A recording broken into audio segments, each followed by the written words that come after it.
Pues muy buenos días a todas, a todos, ¿no? Iniciamos ya la recta final de este curso y lo hacemos, yo creo que en muy buenas manos, las del Secretario de Estado para Iberoamérica y el Caribe y el español en el mundo, don Juan Fernández Trigo, a quien quiero en primer lugar darle las gracias por haber encontrado pues, un espacio en su agenda para estar hoy aquí y ofrecernos una panorámica de la política española hacia América Latina. Pero antes de darle la palabra, quisiera presentarle con un poco más de detalle y dar cuenta de su trayectoria, una trayectoria muy prolongada en el servicio exterior de España. Juan Fernández Trigo, ¿no?, es licenciado en Derecho e ingresó en 1986 en la carrera diplomática. Ha estado destinado en las representaciones diplomáticas de España en la Unión Europea, Marruecos, Vietnam, las Naciones Unidas, Nueva York y Cuba. También ha sido subdirector general de Relaciones Económicas Internacionales, Multilaterales y de Cooperación Aérea, Marítima y Terrestre. Entre 2007 y 2011 fue embajador de España en Haití y entre 2011 y 2013 embajador de España en Paraguay. Entre 2013 y 2017 ocupó el puesto de embajador jefe de la delegación de la Unión Europea en Uruguay. De 2017 a 2018 fue vocal asesor en el gabinete de la Subsecretaría de Asuntos Exteriores y de Cooperación y Coordinación por la aplicación del artículo 155 de la Constitución Española en el Ministerio de Asuntos Exteriores y de Cooperación. Entre 2018 y 2020 fue embajador de España en Cuba y desde noviembre de 2020 era encargado de negocios de España en Venezuela.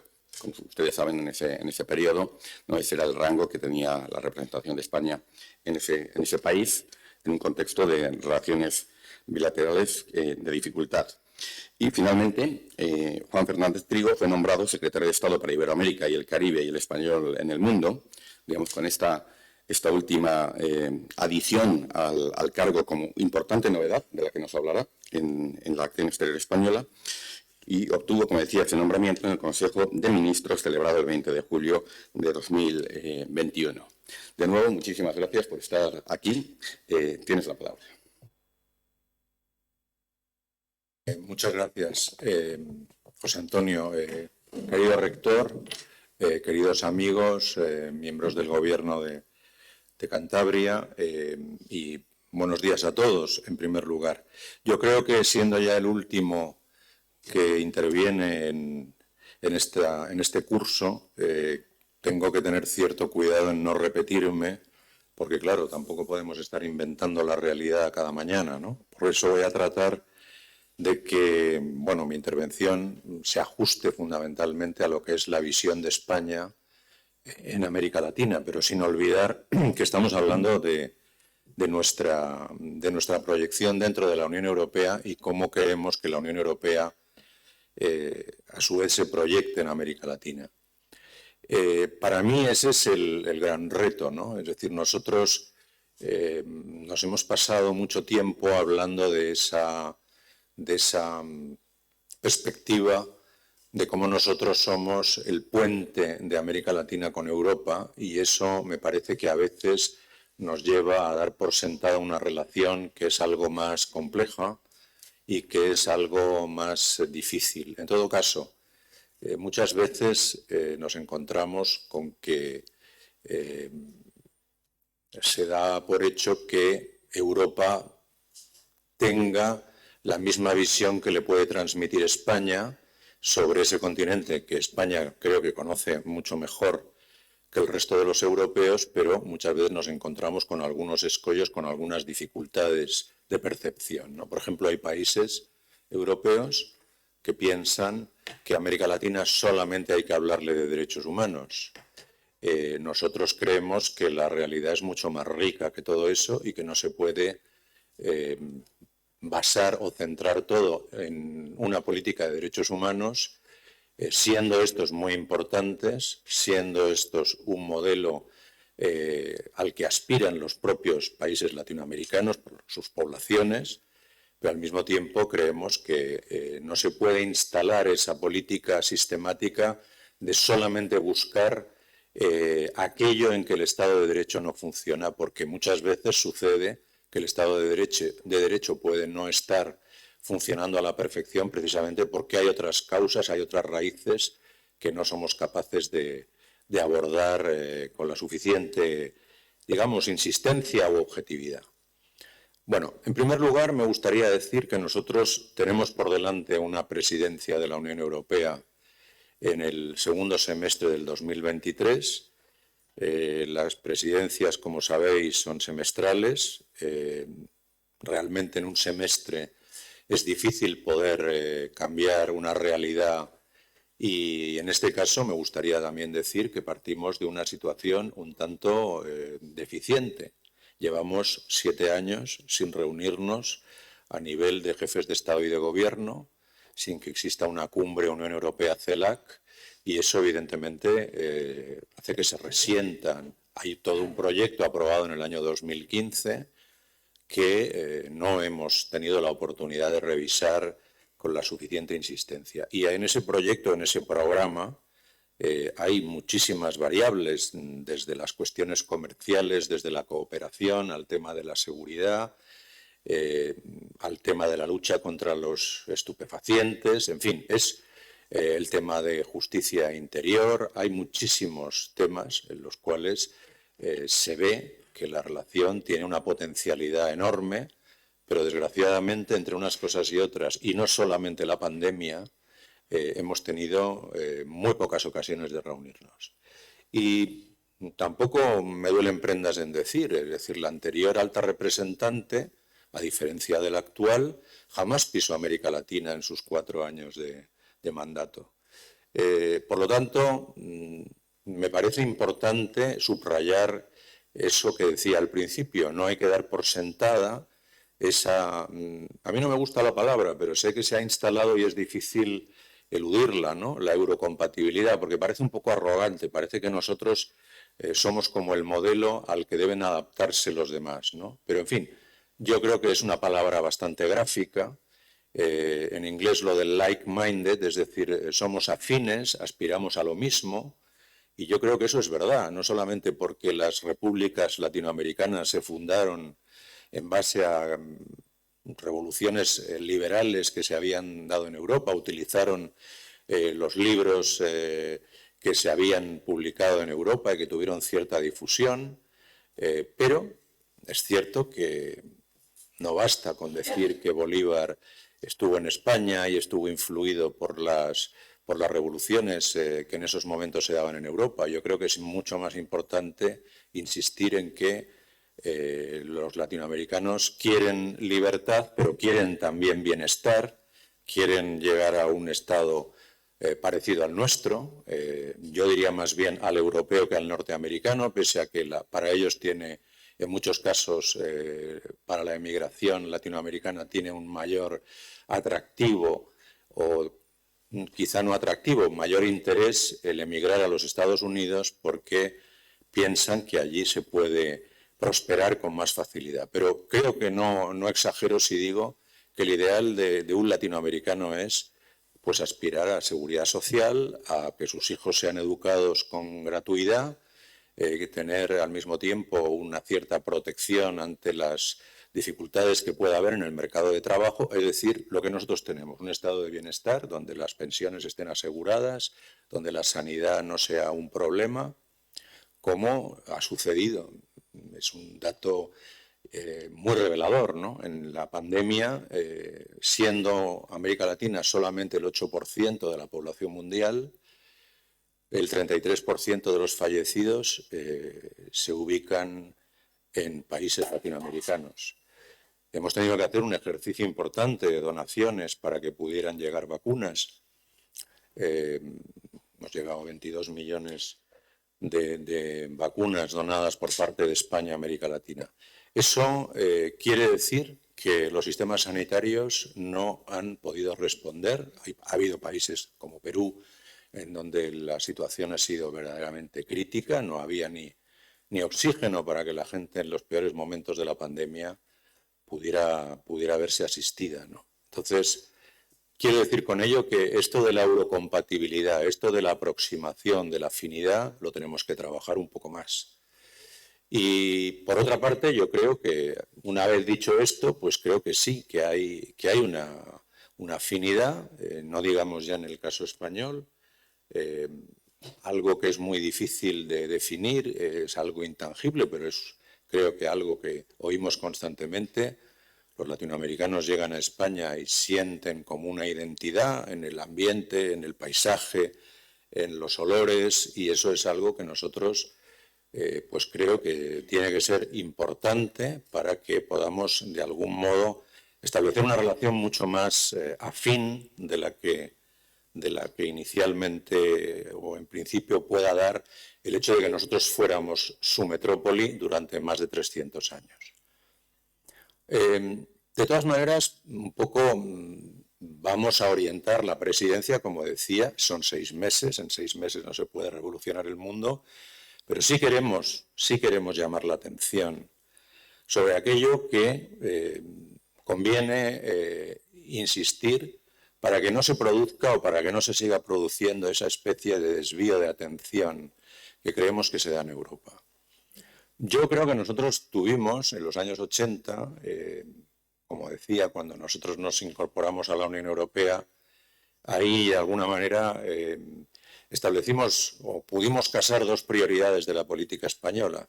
Por un lado, durante todo el franquismo, la aspiración de los defensores de la democracia, de la modernización de España, era hay que incorporarse a Europa.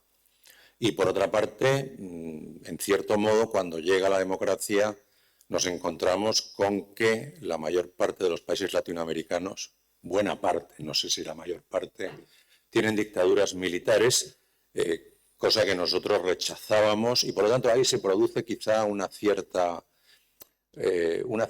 digamos, preferencia en cuanto a nuestros objetivos de política exterior hacia lo europeo. Pero una vez que hemos ingresado a mediados de los 80, sí que tratamos de casar esas dos áreas prioritarias de la política exterior, Europa y América Latina. Y en unos primeros momentos yo creo que sí conseguimos. Tuvimos un comisario como Manolo Marín que era responsable de las relaciones con América Latina, y ahí sí que conseguimos, creo, sensibilizar, a partir de que nosotros también habíamos hecho un gran esfuerzo a través de la creación de la Secretaría de Estado, de la cooperación, es decir, habíamos por primera vez dotado de contenido económico una retórica que muchas veces aparecía como un tanto hueca, ¿no? A partir de mediados de los 80 desarrollamos una potente política de cooperación con América Latina.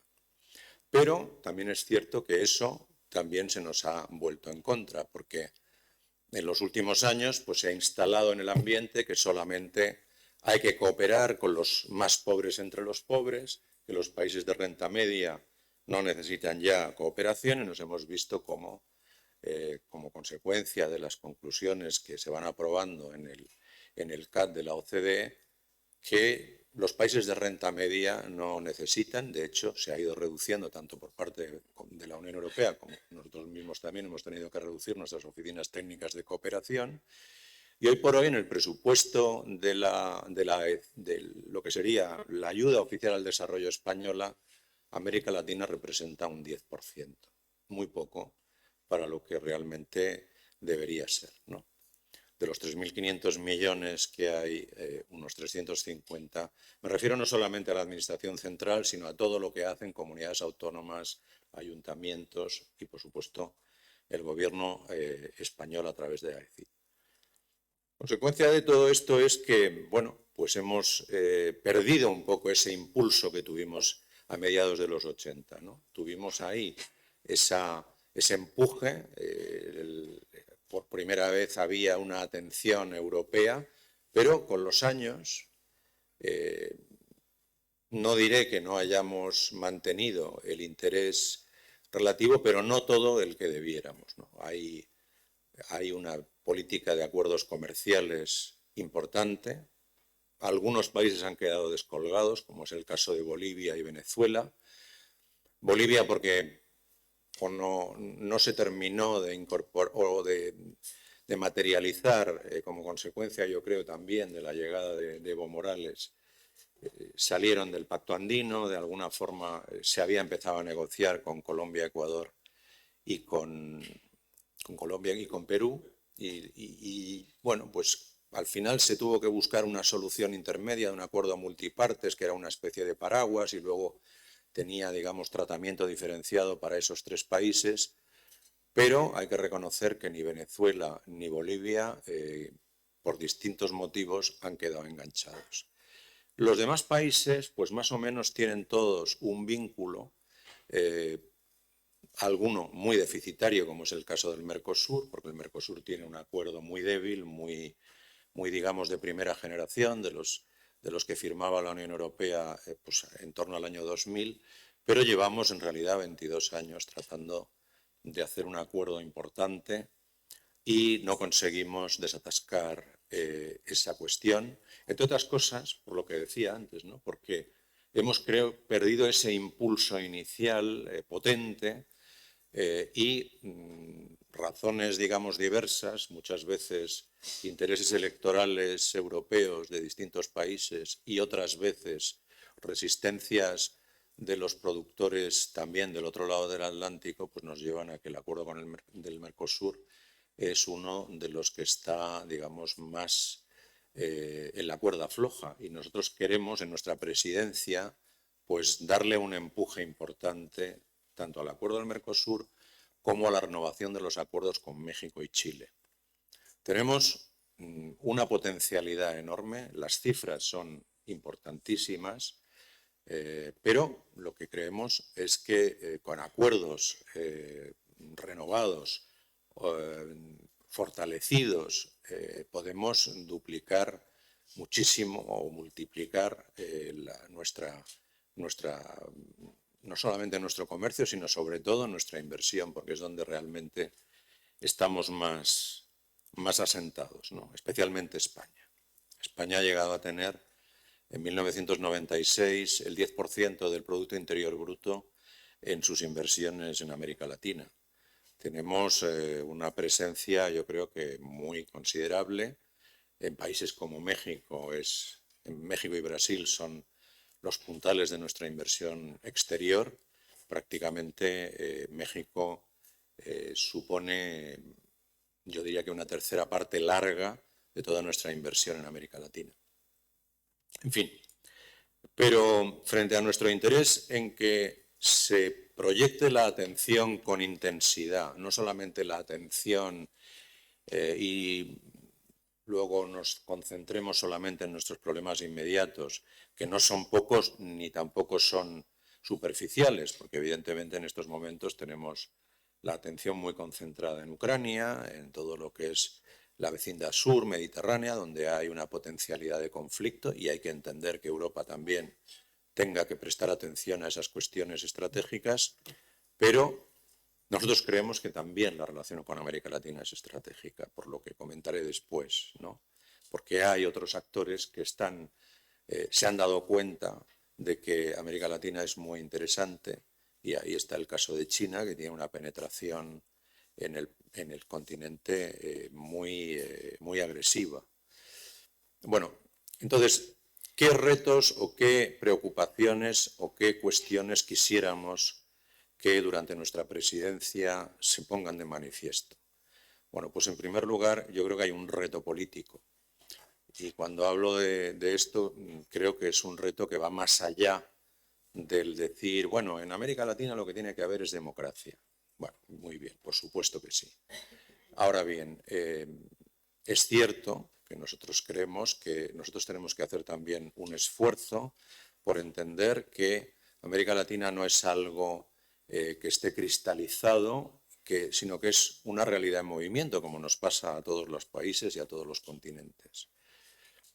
Yo decía el otro día que si nosotros seguimos pensando que en América Latina gobiernan unas élites que han sido educadas muchas veces en Europa o que han pasado por España en su juventud o que han leído literatura del siglo de oro, pues nos vamos a equivocar. En América Latina ya no está ni Sanguinetti, ni Raúl Alfonsín, ni Ricardo Lagos, ni Betancourt en Colombia, en fin, ni tantos otros que podían estar hace 40 o 50 años y entendían bien la realidad porque su formación era fundamentalmente europea, por no decir española.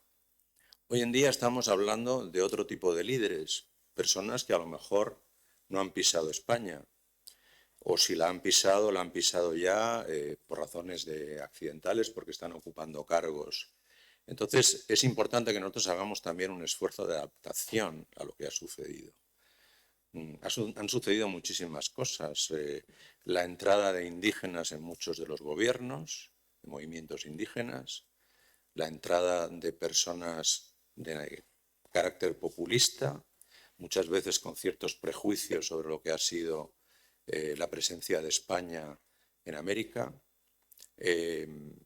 Personas, como digo, que no tienen por qué haberse formado en lo que sería la cultura clásica española. Y eso nos tiene que, en vez de simplemente criticarlo, tenemos que hacer un esfuerzo por entenderlo. Que ya no estamos hablando de la España de los años 40, y muchas veces sucede que eso es lo que se nos pide, que reaccionemos airadamente ante determinadas críticas, ante determinados posicionamientos, y lo que creo es que tenemos que saber que nosotros podemos, debemos, por supuesto, explicar nuestro papel, pero no desde el punto de vista del enfrentamiento. A mí eso me parece que solamente puede conseguir que las relaciones puedan empeorar. Por eso quiero decir que nuestro primer reto es entender que hay unas nuevas clases políticas, que las élites latinoamericanas son muy diferentes, que hay en estos momentos una insatisfacción, y eso José Antonio lo sabe bien porque él está dirigiendo todo un proceso en el cual estamos reuniendo personas de distinto color, de distinta naturaleza, desde sociedad civil, partidos políticos, para tratar de deliberar y reflexionar sobre por qué hay esa insatisfacción con la democracia. En América Latina es muy llamativa. La gente siente que el Estado, digamos, no cumple con sus aspiraciones y evidentemente ante eso hay varias reacciones desde la protesta, y ahí están protestas que han tenido lugar recientemente en Ecuador, en Colombia, en Perú, en Chile, que ha llegado a hacer que se tambalee el sistema. Es decir, realmente el cambio que se ha producido en Chile es muy llamativo. Y eso se produce en base a unas protestas que se inician con una cuestión relativa al transporte metropolitano. Así que hay un riesgo en estos momentos, y algunos países que hasta ahora, por ejemplo en Panamá, en estos momentos hay unas protestas muy importantes. Los países están teniendo que reaccionar porque como consecuencia del proceso inflacionario que tenemos después de la pandemia y también después de la crisis ucraniana, los precios están subiendo, los alimentos están cada vez más escasos, las cadenas de valor están interrumpidas, se ha producido un retroceso económico y un desmejoramiento de las clases populares, y eso tiene un potencial de desestabilización importante. Eso yo creo que nos tiene que llevar a entender que no basta con llegar allí y predicar, bueno, aquí lo que tiene que haber es elecciones y que se respeten los derechos humanos. Por supuesto que eso lo tenemos que decir, pero eso es insuficiente. Tenemos que también acometer esa nueva realidad. Y no quiero decir con todo ello que nosotros no sepamos que hay países que tienen, digamos, que hacer todavía esa transformación a la democracia porque no hay elecciones, o por lo menos si hay elecciones no tienen las suficientes garantías. Por supuesto que tenemos que insistir en eso, por supuesto que tenemos que insistir, y así lo hacemos, en que la reforma institucional llegue más allá de un proceso electoral, que es importante que los sistemas judiciales funcionen, que no haya corrupción, que las fiscalías actúen, que no se permita que al final determinadas bandas criminales, organizaciones se hagan con el poder, porque hay una impunidad que en algunos casos roza el 90% y no hay delitos que terminen juzgándose. Al final una democracia se mide por si su poder judicial funciona, si realmente los derechos que se reconocen en una Constitución se garantizan en el día a día, es decir, si te dan la razón sobre aquello en que la tienes.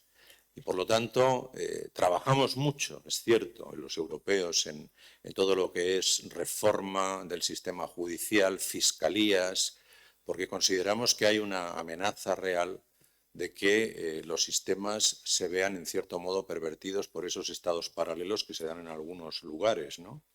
Pero no podemos dejar de reconocer que hoy en día, además de que haya elecciones, y cuando digo que haya elecciones, uno de los instrumentos importantes de los europeos es el respeto que se tiene a nuestras misiones de observación electoral. Es importante, yo creo que hemos ganado un cierto prestigio. Se sabe que cuando la Unión Europea dice estas elecciones han sido limpias, pues la gente no lo discute, como ha sucedido recientemente en Colombia, como ha sucedido en Perú, donde realmente estuvo muy reñida la elección presidencial, fue por un 0, algo la diferencia entre Fujimori y Castillo, pero realmente yo creo que debemos estar orgullosos de saber que cuando nosotros mandamos misiones y se reconoce que ha habido un vencedor, tengo que decir que no tenemos discusiones y que al final, bueno, evidentemente el que pierde muchas veces puede salir en cierto modo descontento, pero en general me parece que sí, que nosotros el tema de las misiones de observación electoral y los informes posteriores que se hacen son algo interesante y respetado. Pero como digo, nos hace falta hablar de otras cosas, porque el Estado es mucho más que elecciones democráticas, es mucho más que sistemas judiciales. Hay que hablar también, pues, de cómo se integra a los indígenas. En estos momentos hay algunas dificultades en todo lo que es la integración de los movimientos indígenas en países como Ecuador, en el caso de Chile. Bueno, hay todo un debate sobre el derecho de esos pueblos a sus tierras, el reconocimiento de una especie de derecho a que no se extraigan los recursos minerales de una forma desordenada, el tema de la integración de la mujer, la transformación digital, la sostenibilidad. Muchos de estos países, especialmente en Centroamérica, tienen un nivel de catástrofe natural tremenda, es decir, los huracanes en Honduras es un país especialmente atacado por los huracanes. Hay que entender que muchas de las razones que producen insatisfacción muchas veces no están lo suficientemente abordadas. Por eso no nos puede extrañar que al final la tentación sea el populismo, ¿no? Es, bueno, a mí el Estado no me resuelve mis problemas cotidianos, al final lo único que tengo es como salida la emigración, y además una emigración ya no solamente que te desarraiga, sino que en muchos casos es peligrosa. Todas estas caravanas que cruzan Centroamérica, bueno, el nivel, digamos, de incidentes para la seguridad de los propios emigrantes es grave, ¿no? Es decir, no hay una seguridad mínima. Por lo tanto, aun sabiendo, quiero decir que tenemos algunos países en los cuales la democracia no ha llegado, y no quiero mencionarlos porque no quiero caer en esa tentación que a veces sucede en nuestra propia política española, ¿no? América Latina son solo 3 países en los cuales no hay democracia. Bueno, evidentemente que ahí hay una cuestión por resolver, pero no podemos reducir nuestra política exterior con América Latina a 3 países en los que no hay democracia. Yo creo que eso es un grave error. En segundo lugar, me parece que es no entender que estamos hablando de todo un continente en donde hasta a veces es difícil defender el concepto América Latina, como si todo fuera una misma realidad con los mismos problemas y las mismas soluciones potenciales. Yo a veces me quedo pensando que puedo encontrar muy pocas cosas para definir situaciones, por ejemplo, entre Venezuela y Chile. Pero, sin embargo, tendemos muchas veces, especialmente los españoles, a interiorizar la política exterior con América Latina, cosa que otros no hacen. Otros países tienen un mayor nivel de consenso en su política exterior en aquellos lugares donde tienen intereses estratégicos y no se producen bandazos cada vez que hay un cambio de gobierno. Y por lo tanto nosotros creo que debemos de entender, deberíamos de hacer un ejercicio, como digo, de reflexión y de comprensión para después poder explicar en Europa qué es lo que cada país necesita y qué es lo que debemos hacer. Entonces, muy unido a lo anterior, a este reto político, yo creo que tenemos también que insistir en esta situación económica a la que me refería, ¿no? América Latina tiene un déficit de igualdad. Se dice que es la segunda. Yo unas veces leo que es la segunda, otras veces que es la primera, la más desigual. Que no tenemos suficientes datos de África, Sí. Es el asunto, pero en principio es la más desigual. La más desigual.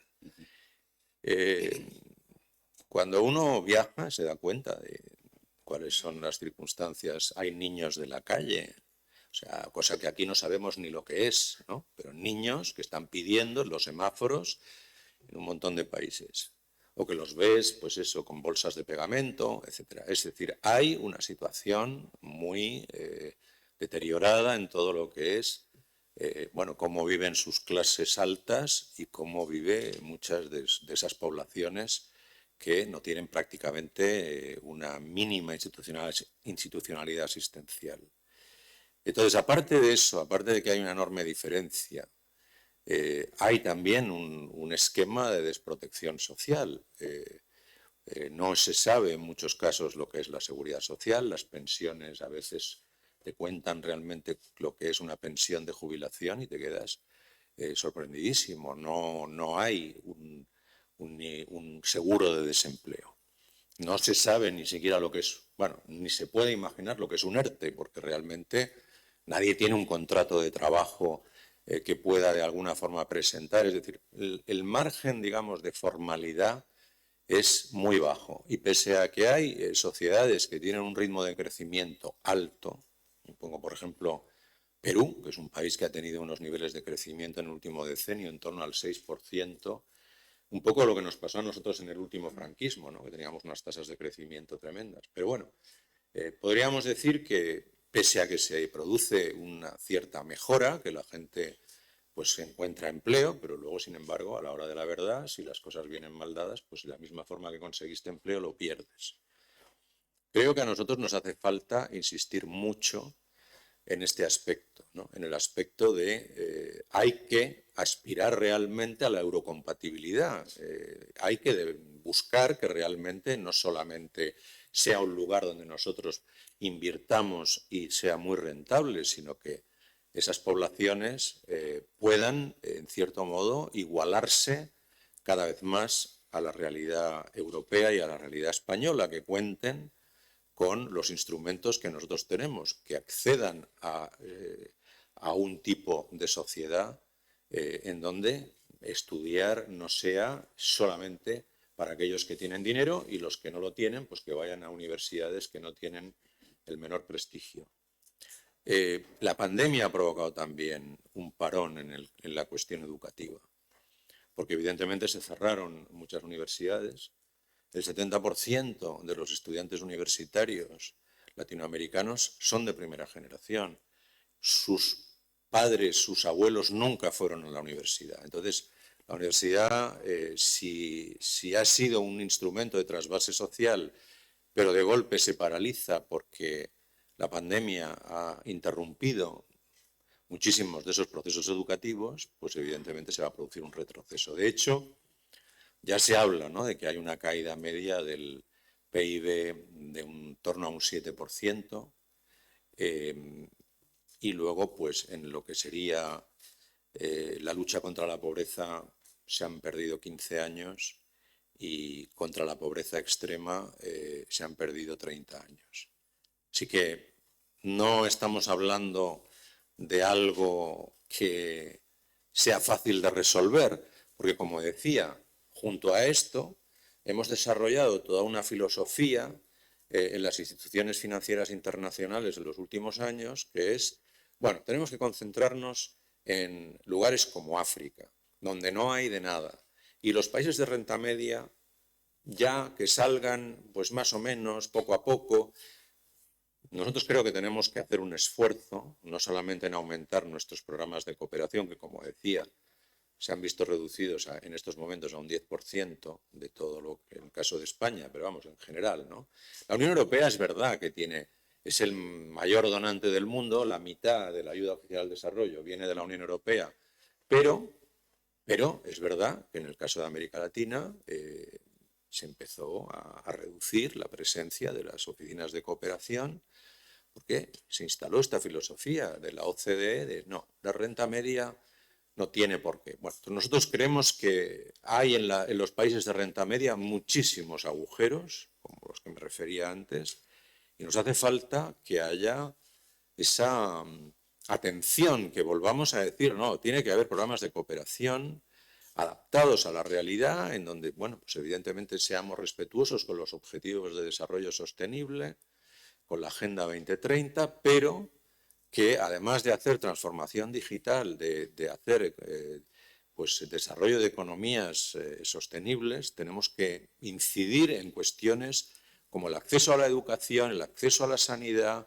el que los países puedan encontrar créditos en las instituciones financieras internacionales que les permitan salir adelante, porque de lo contrario nos vamos a encontrar con un retroceso, porque esta desigualdad, esta, digamos, situación de deficiencia económica nos va a llevar en realidad a una especie de retroalimentación de la crisis política. Es decir, yo no creo en la democracia porque la democracia no me da lo suficiente como para que yo eduque a mis hijos, tenga un tratamiento en un hospital cuando las cosas vienen mal dadas y me enfermo, o me veo obligado a abandonar mi país y a desarraigarme y emigrar, ¿no? Entonces, yo creo que aquí tenemos un trabajo importante que hacer. Pero también quiero decir bueno, que no solamente hace falta política de solidaridad y de cooperación, como me refería ahora, hace falta también contar con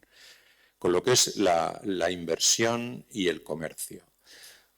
Yo creo que no es descabellado decir que España ha cambiado como consecuencia de su integración en la Unión Europea. Y la integración es fundamentalmente más comercio y más inversión. Y yo creo que ahí hay mucho que hacer todavía. El nivel de inversión que tiene la Unión Europea en América Latina es muy alto. 800.000 millones de euros más o menos evaluamos que pueda haber. Estas cifras siempre cambian de un año para otro y luego según los medidores y las fuentes, pero en fin, en líneas generales estamos hablando de que la empresa puede tener invertidos en Europa 800.000 millones de euros. Que si lo comparamos con lugares muy significativos, yo creo que dan idea de la importancia que tiene. Europa tiene más inversión en América Latina de la que tiene en Rusia, China, Japón y la India, los 4 juntos. O sea, son economías muy significativas en lo que es la importancia económica en el mundo. Entonces, si nos damos cuenta de que tenemos más en América Latina que en esos 4 países juntos, y si consiguiéramos que los acuerdos estos a los que me refería antes, que no están del todo funcionando o que no se han puesto en vigor, entraran en vigor de una forma muy activa, podríamos aumentar esas cifras de una forma muy llamativa. Yo estoy convencido de que las empresas, en muchos casos, y digo las empresas europeas, las empresas españolas, tienen unas ventajas ya no solamente por el hecho de dar trabajo, sino porque cuando dan trabajo formal. Y eso es muy importante, es a lo que me refería antes. Tener un contrato de trabajo es todo un logro en América Latina. Y por lo tanto creo que tenemos que trabajar en esas alianzas público-privadas, no seguir con estos prejuicios hacia todo lo que es inversión privada, porque yo creo que hay que reconocer que siempre que haya respeto y no explotación, sino que se puede trabajar y se puede conseguir un cierto enriquecimiento. Desde el punto de vista del comercio, ahí sí que creo que tenemos que hacer un esfuerzo, porque ahí sí que, a diferencia de la inversión, donde nosotros, como decía antes, unos 800.000 millones, en el caso de la inversión china en América Latina, que está siendo muy agresiva, no llegaría ni siquiera a la mitad, es decir, están en torno a los 350.000 millones de dólares, pero sin embargo en el comercio no. En el comercio sí que estamos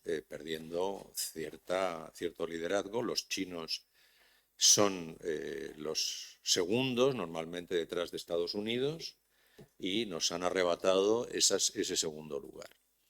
Las cifras de comercio que pueda tener la Unión Europea con América Latina están en torno a alrededor de los 250.000, porque ya digo que las fuentes oscilan, 250.000 millones de euros, cuando los chinos en el año 2021 han llegado a los 450.000 millones. Así que ahí sí que hemos perdido pie, y yo creo que estos acuerdos comerciales a los que me refería antes, el Mercosur, la renovación del acuerdo con México, con Chile, pueden en cierto modo mejorar la situación.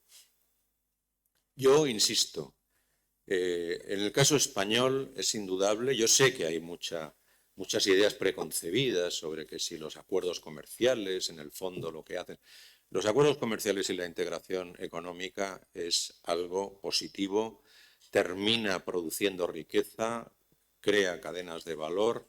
A nosotros creo que nos parece, no solamente para rellenar este gap, hay que insistir en la solidaridad, es decir, lo que decía antes, más cooperación, insistencia en que las instituciones financieras internacionales flexibilicen sus préstamos, ayuden realmente a los países cuando hay determinadas iniciativas, pero también nos hace falta comercio, empresa privada, inversión, porque creo que hay ahí una posibilidad importante. Pero de la misma manera creo que también nos hace falta hablar claro y decir a los países latinoamericanos algo que nos aplicamos a nosotros mismos, que es, si usted quiere de verdad atender a su población, lo primero que tiene que haber es un pacto social real entre los que tienen y los que no tienen. Es decir, en el fondo nosotros vivimos de eso. ¿Qué es una reforma tributaria como la que hicimos nosotros en el año 77 o 78, la de Fernández Ordóñez?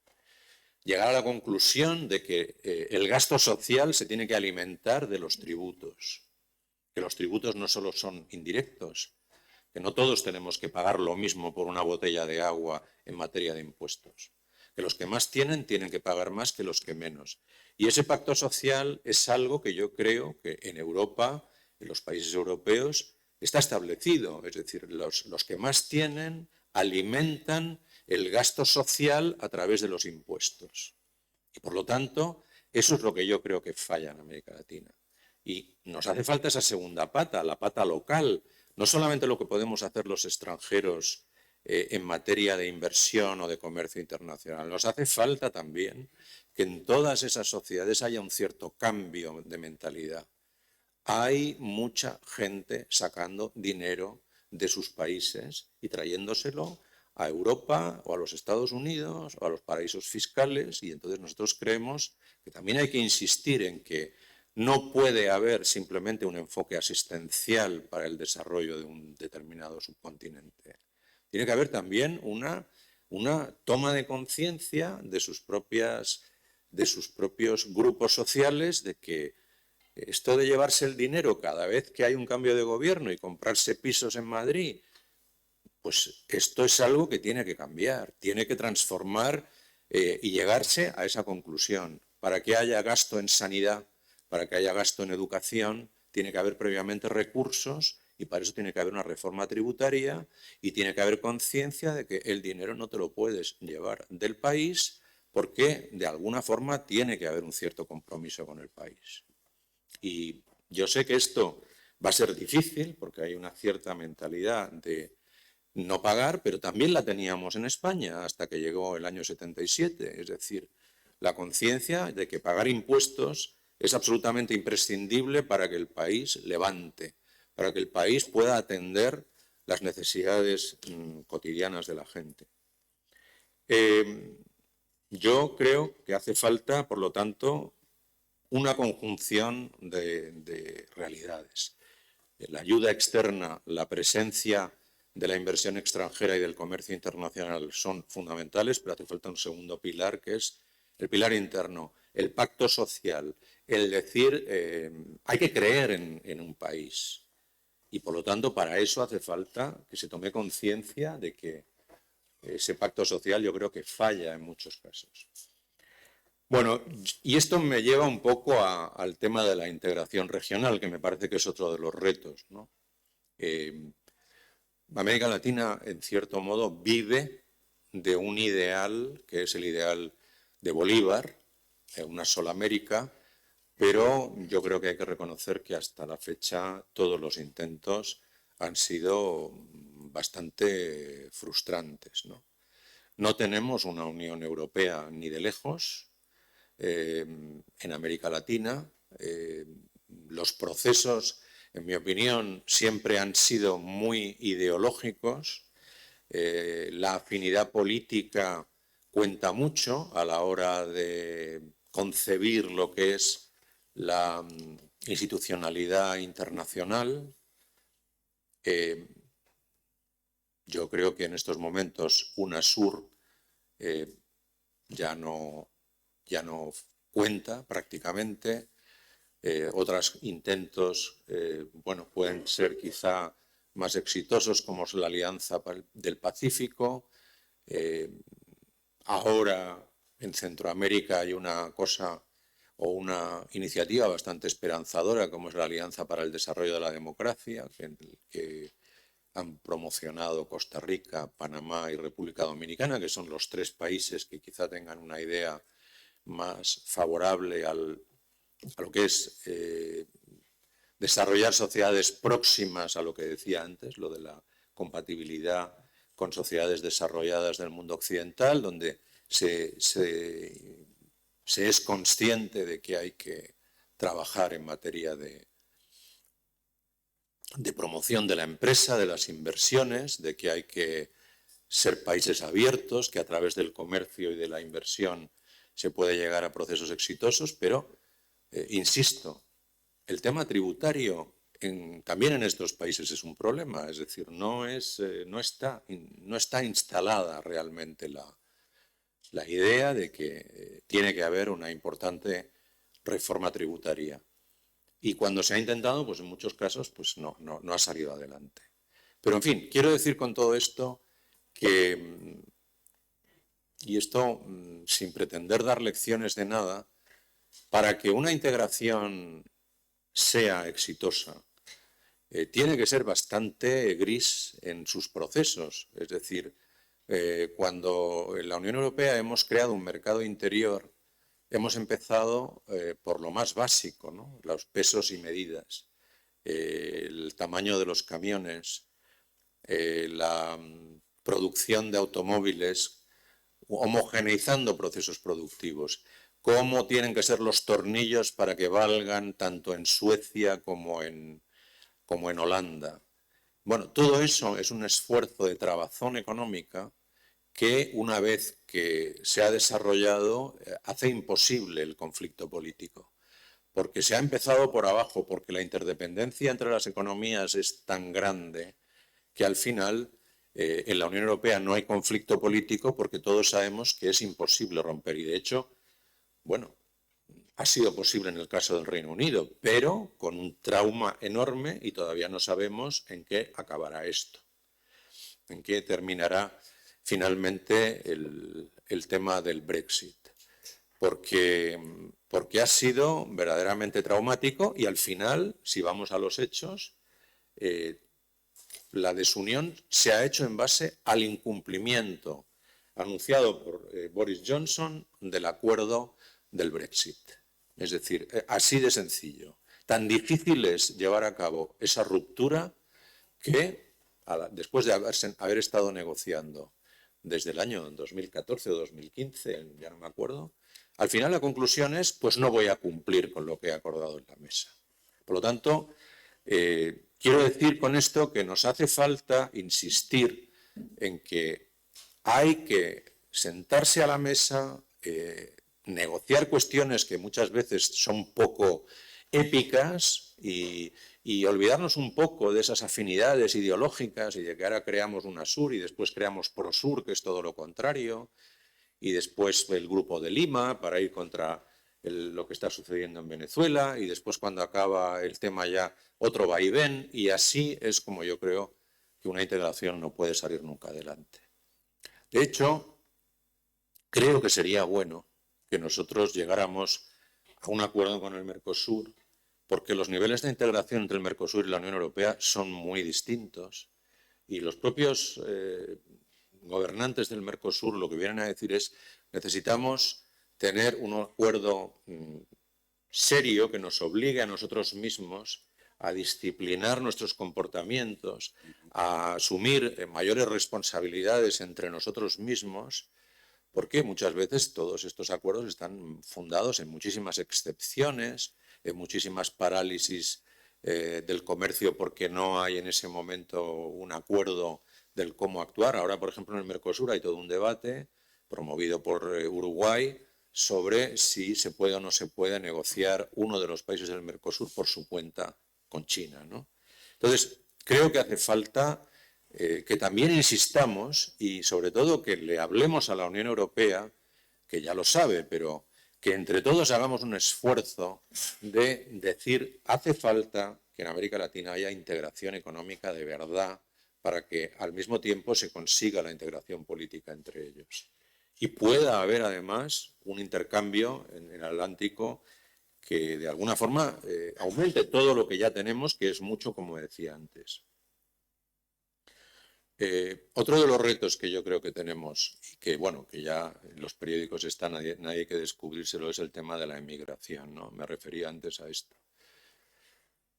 Mientras no resolvamos de algún modo esa fuga que nosotros vivimos un poco de lejos, aunque bueno, probablemente seamos el país de Europa que tiene más presencia latinoamericana, pero realmente lo que está sucediendo en América Latina, lo que está sucediendo en el Triángulo Norte, Honduras, El Salvador y Guatemala, con esas caravanas de personas desesperadas que pretenden entrar en los Estados Unidos,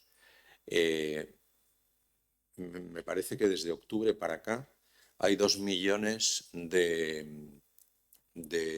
retenciones en frontera en los Estados Unidos. Eso está desestabilizando esos países de una manera tremenda. Yo creo que mientras no abordemos realmente las causas de eso, mientras no contribuyamos a detener ese éxodo masivo, es muy difícil tener políticas estables con ese subcontinente. Y por eso creo que todo lo que he dicho hasta ahora contribuye. Es decir, si una persona tiene miedo porque le han robado en su tienda varias veces y no hay modo de que se castigue a los culpables, si una persona no puede educar a sus hijos, termina emigrando.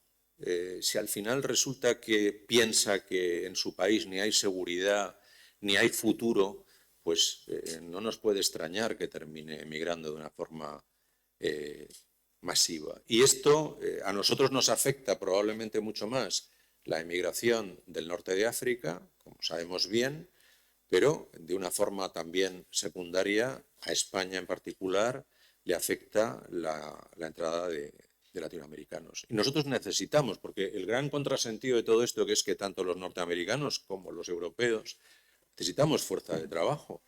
Necesitamos que las aulas se llenen, como hablábamos ayer, que las aulas se llenen de niños, porque hay una caída de la demografía y vamos a tener necesidad de fuerza de trabajo, vamos a tener necesidad de estudiantes para que llenen nuestras universidades, pero todo eso tiene que ser ordenado, porque si no es ordenado, lo único que provoca es racismo, explotación, mafias, y de la misma manera que nosotros podríamos llegar a obtener beneficios de esa emigración ordenada, cuando es desordenada los perjuicios son enormes. Y por lo tanto queremos buscar soluciones. Hemos tenido conversaciones con los norteamericanos Estamos en estos momentos ensayando programas de migración circular, es decir, en aquellos sectores en los cuales hay determinadas dificultades para conseguir fuerza laboral, agricultura especialmente, pues lo que estamos en estos momentos es ensayando un programa de traer hondureños durante unos 9 meses y evidentemente cuando termina ese contrato se vuelve. Es algo que está trabajándose, los Estados Unidos también están en esa misma línea, ver cómo pudiéramos ir regulando los flujos migratorios, aunque tengo que reconocer que en estos momentos eso es ponerle casi puertas al campo. Hace falta un trabajo, y yo a veces digo, un poco quizá exagerando la nota, que hace falta un plan Marshall, hace falta algo que en cierto modo suponga un trasvase de fondos tan importante como para que se detenga, digamos, esa situación. Y no es solamente Centroamérica, el Triángulo Norte. El impacto que ha tenido la crisis venezolana en toda América del Sur es sorprendente. Por ejemplo, el impacto que está teniendo en Chile, donde estaban entrando de 600 a 700 venezolanos por día. El impacto que ha tenido en Ecuador.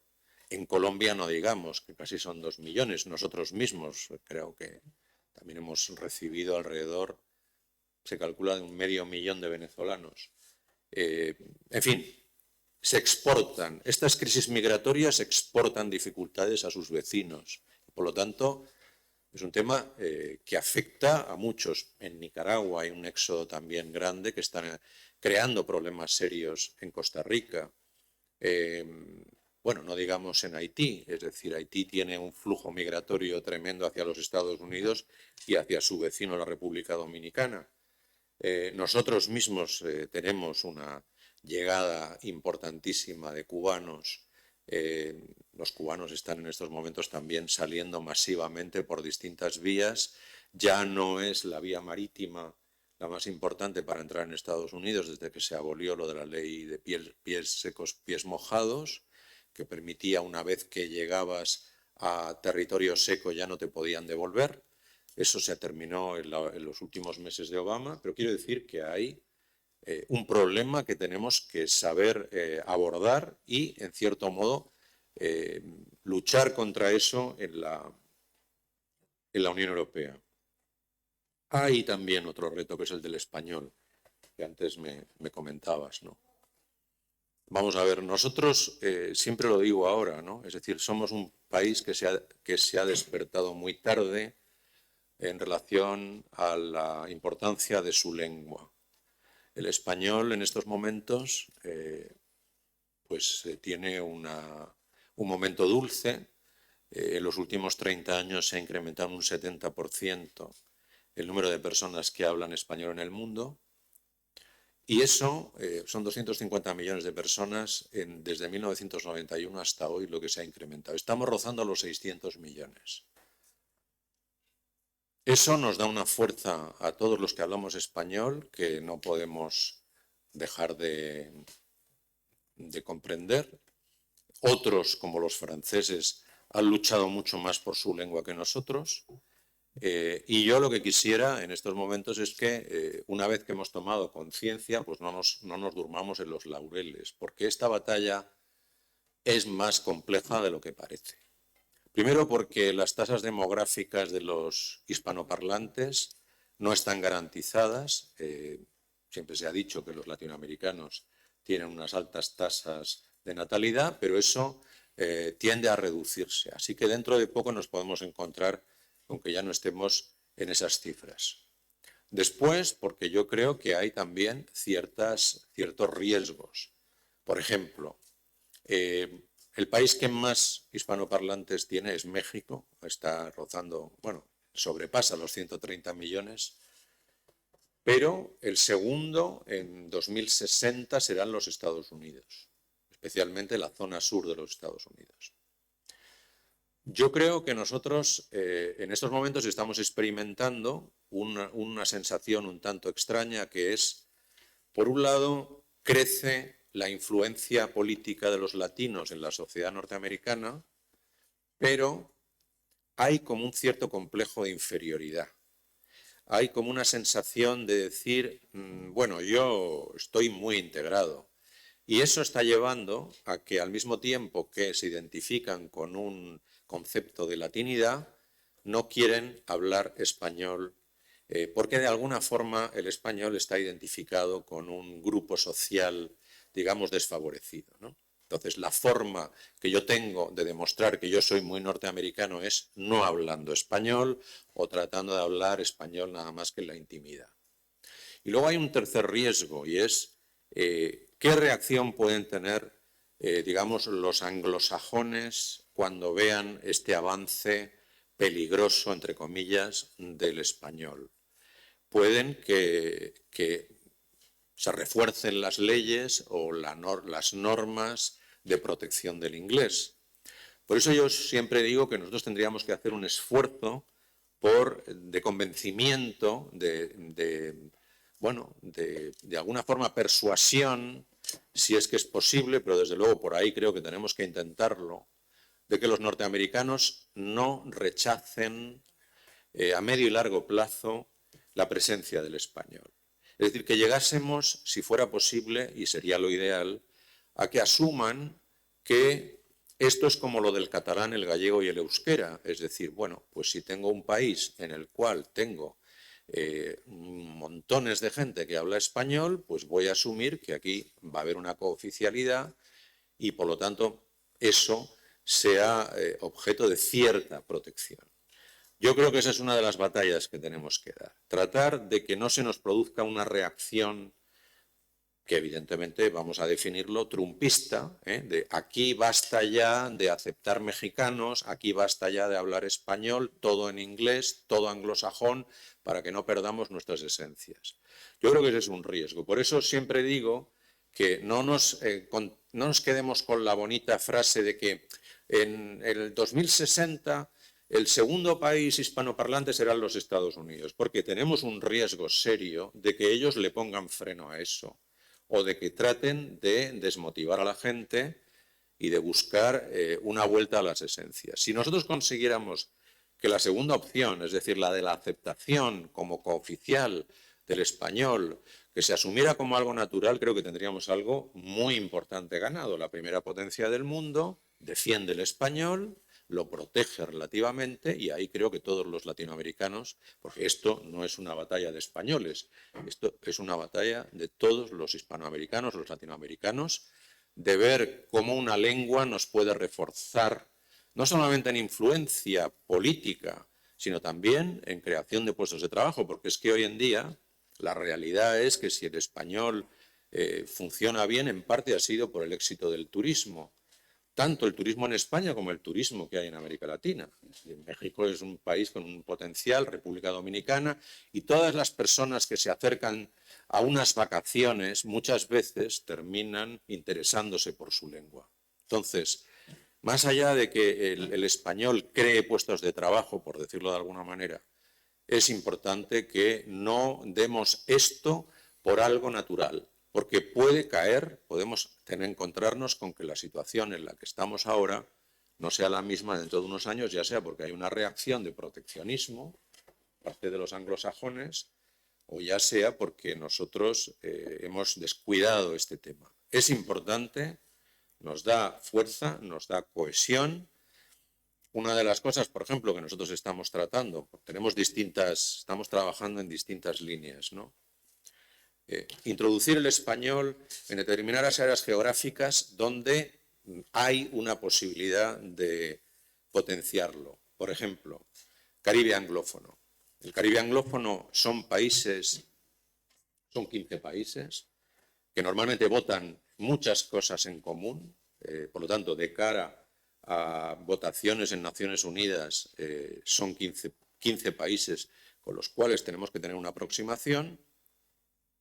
Tienen necesidad porque viven como vecinos del mundo hispano y, por lo tanto, creemos que si hacemos un esfuerzo en los sistemas educativos de introducir el español en lugares donde se habla fundamentalmente inglés, tenemos una oportunidad de mejora. Perdonad. Pero hay otras áreas que sorprendentemente nos han dejado bastante... La demanda de español que hay en África Negra es tremenda. O sea, hay alrededor de 2 millones de estudiantes en toda África Negra de español.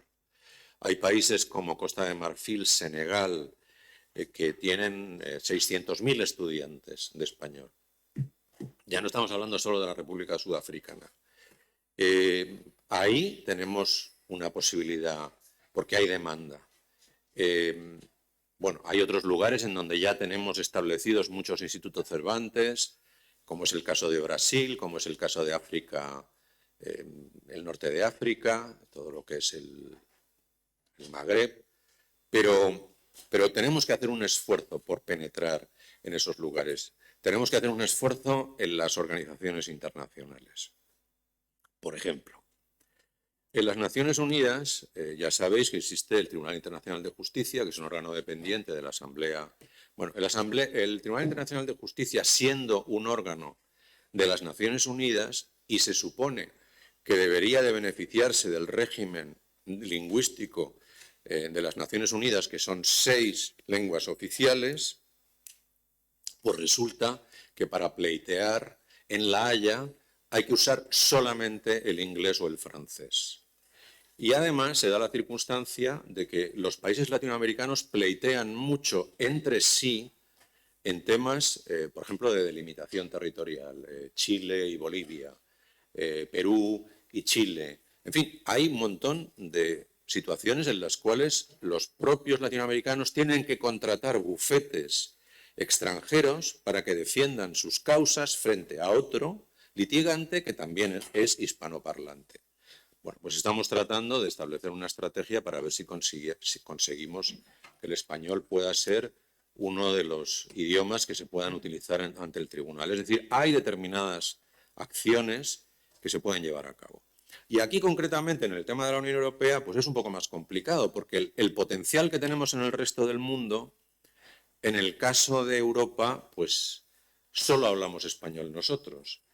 Y ahí es un poco más difícil, pero bueno, no queremos renunciar a decir que, bueno, que está muy bien eso de decir que el español pueda ser minoritario en Europa, pero no lo es en el mundo y por lo tanto creemos que tenemos que mejorar nuestro régimen lingüístico en la Unión Europea, que creemos que está muy desfavorecido frente al inglés, el francés y el alemán.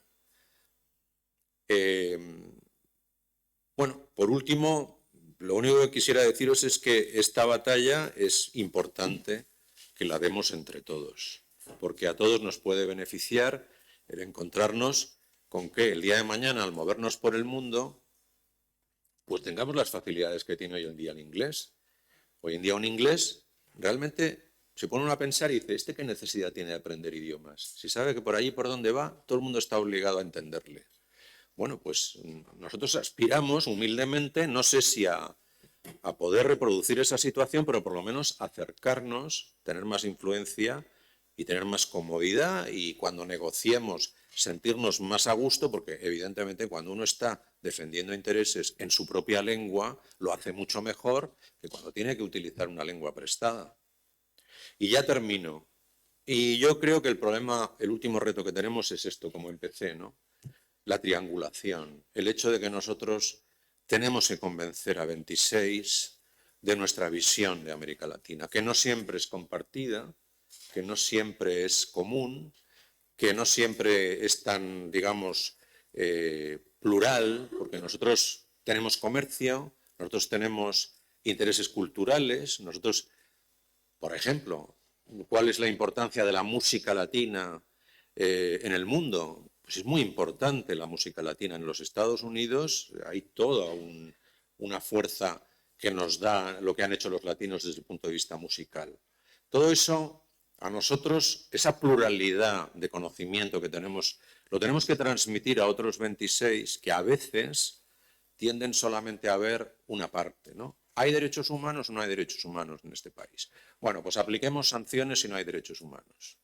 Bueno, evidentemente que nosotros queremos que cuando se tomen decisiones sobre América Latina se tenga en cuenta esa pluralidad, esa realidad, porque solamente cuando se entiende bien un lugar, se puede acertar en las decisiones que se toman. Y ahí me parece que nosotros tenemos que conseguir que vuelva a haber ese interés inicial que se creó en los 80, que empezó en los 80 y que ahora pues tenemos la sensación de que por distintos motivos se está en cierto modo debilitando. Y ahí pues tenemos mucha fe en la forma en que el alto representante español está abordando esta cuestión, ¿no? Y de cara a nuestra presidencia, pues creemos que es una oportunidad, no sé si de arreglar las cosas, como decía al principio, de golpe, pero sí de que entendamos que en América Latina hay otros que se están metiendo de una forma no solamente interesada, sino a veces poco objetiva. Yo creo que hay presencia de algunos países, ya he hablado de China, Rusia, Turquía, Irán, que no estaban antes y que se han dado cuenta del valor estratégico que tiene América Latina, porque tiene muchísimos recursos naturales, tiene alimentos para el mundo. Uruguay es un país que solo tiene 3 millones de habitantes. Produce grano para alimentar, grano y ganadería, etcétera, para alimentar a más de 50 millones de personas. Así que hay agua, hay litio, hay coltán, en fin, hay unos recursos minerales muy importantes y América Latina creo que debemos de evitar que se convierta simplemente en un lugar en donde se entra y a veces, en mi opinión, se actúa con muy poco carácter constructivo. A veces creo que se entra en algunos conflictos o se influye en algunos conflictos más que con interés en resolverlos, con interés en prolongarlos, para de alguna forma conseguir esa influencia que se anda buscando por parte de estos actores recientes. Y nada más. Muchas gracias.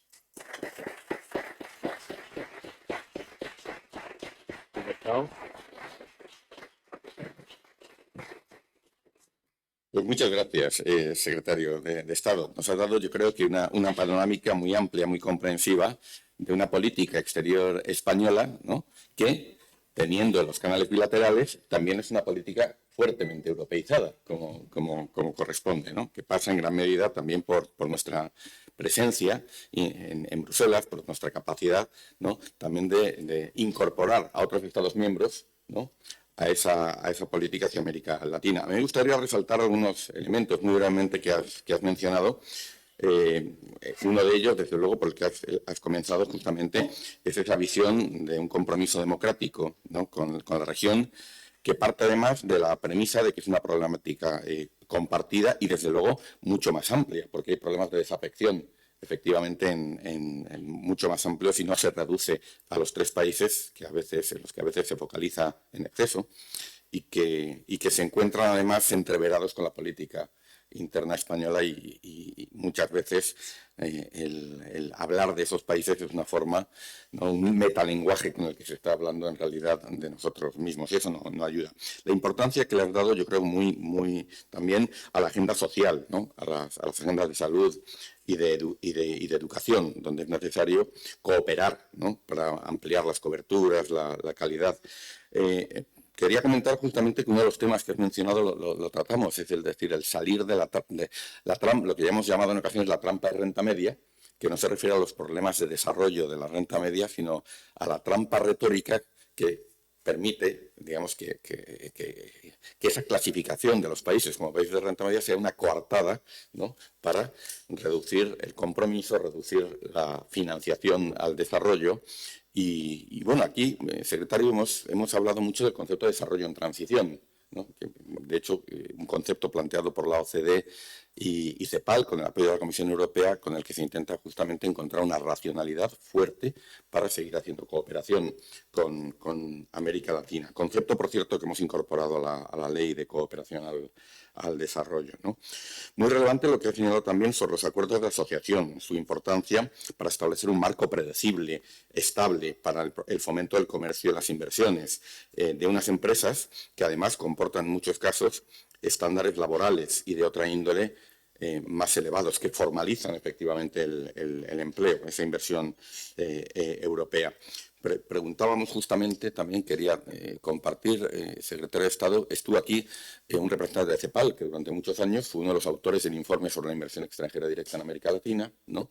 Y esta pregunta se la formulamos de manera expresa, si efectivamente las empresas europeas en América Latina comportaban estándares más elevados, ¿no? en su actuación en Latinoamérica, y nos confirmó ese dato respecto a las empresas de otros orígenes, ¿no? En cuanto a inversión. Factor clave de esos pactos fiscales, la reforma fiscal, la reforma tributaria, ¿no? Y el papel de la integración regional, una integración que debiera estar más institucionalizada y ser más resiliente, que no fuera contingente a los ciclos ideológicos, ¿no? Y que, por lo tanto, diera contenido pues, a ese ideal integracionista que es algo que compartimos también, aunque tenga raíces históricas distintas, ¿no? Pero las dos regiones con más compromiso con la integración regional y que entienden que los grupos regionales son importantes para gobernarse a sí mismos y contribuir al multilateralismo son América Latina y la Unión Europea. Desde luego ahí hay también un potencial. El factor migratorio, y resaltaría finalmente esta aportación que es novedosa, ¿no? El de el contar con una estrategia para hacer del español, ¿no? un activo para nuestras relaciones exteriores, influencia, y además que esto es algo que no es solamente de España, sino que es una agenda en la que América Latina tiene también mucho en juego. La América Latina de habla hispana particularmente. Ahí, desde luego, hay un espacio también para que las relaciones entre España y América Latina pues, se desarrollen con mucha amplitud. De nuevo, muchas gracias. Y si lo tienes a bien, yo daría ahora paso a algunas preguntas y comentarios de este grupo para que se pueda profundizar o puedan hacerte llegar sus preguntas e inquietudes. Así que, en los minutos que nos quedan, podemos recoger algunas preguntas para el secretario de Estado.